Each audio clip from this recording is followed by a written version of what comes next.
हाय रे अभागे भरत,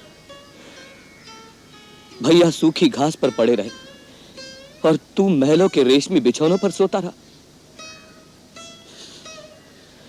आर्य सुमंत्र, यहां से मैं भी पैदल नंगे पांव चित्रकूट तक जाऊंगा।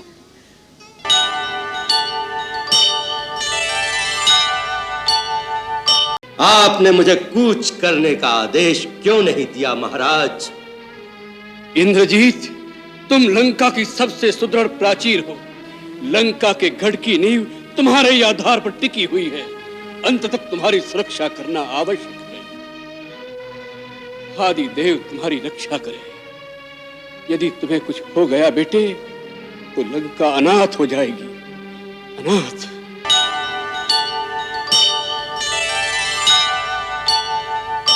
यह बात राम ने स्वयं कही। तुम मुझे मेरी सीता दे दो, मैं वापस चला जाऊंगा। मैं युद्ध नहीं करूंगा, मुझे शांति चाहिए। जी महाराज, उन्होंने स्वयं कहा था। यही बात तो हम तुम्हारे मुंह से सुनना चाहते थे। यही बात राम ने कही कि मैं युद्ध नहीं करूंगा, मुझे शांति चाहिए।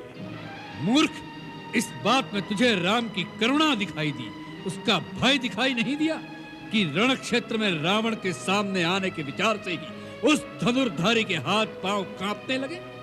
जिसकी प्रिय पत्नी को कोई हर के ले गया हो, उस शत्रु के लिए इतने महीनों से उसके रक्त में प्रतिशोध की कोई ज्वाला नहीं भड़की, तो फिर वो क्षत्रिय का रक्त नहीं होगा।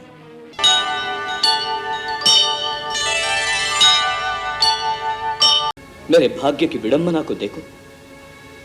मुझे रघुकुल जैसा उज्जवल वंश मिला, वीर पराक्रमी, सत्यनिष्ठ और परम धर्मात्मा दशरथ जैसा पिता मिला, तीनों लोकों में वंदनीय श्री राम जैसा भाई मिला, और तुझ जैसी पापन, कुलनाशिनी और नीच माता के गर्भ से जन्म दिया गया।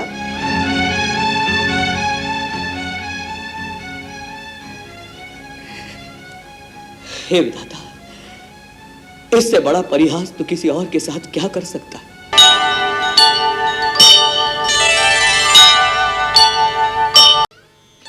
हाय रे अभागे भरत,